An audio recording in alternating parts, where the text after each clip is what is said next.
Hate crimes happen every day in this country, but they're often ignored. The people of Billings, Montana decided not to look the other way, and here's what they did that inspired other communities to do the same. When a Native American family's home was defaced with racist graffiti, 30 members of the Painters Union showed up to paint over it. So many of the times, there's a cause and I end up standing on the sidelines too much. I would feel something, but I never really did a lot to do anything about anything. And I was really glad to help paint the house, and more so, to help convey a message to these guys that the community will not stand for that.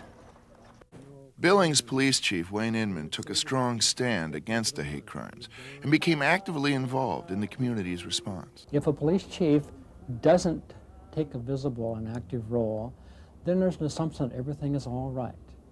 And these hate groups have learned through experience that if a community doesn't respond, then the community accepts. Silence is acceptance to them. Hate flyers were posted near the synagogue, and the Jewish cemetery was desecrated.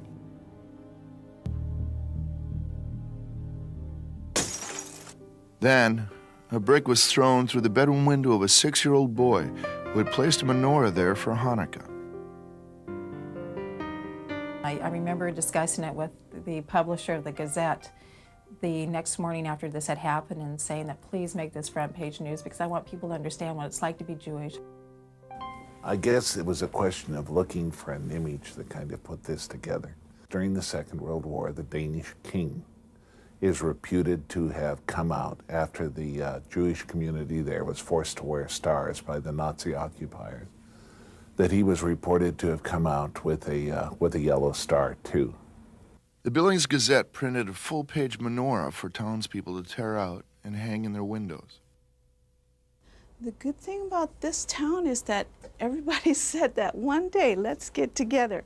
So what we're going to do is put menorahs in our windows, and pretty soon everybody we knew had one.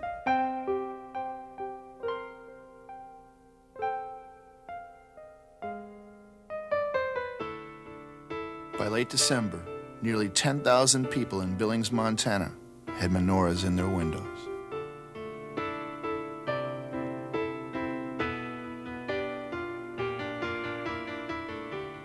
I would like to have thought that if this had happened to my Native American community, that they would have put a Native American symbol in their window. I would have liked to have hoped or think that they would have done that.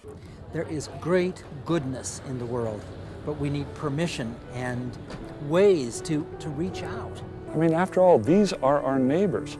If somebody threw a brick through your neighbor's house in Montana, you run out there and try to stop them. Don't they do that anywhere else in the country?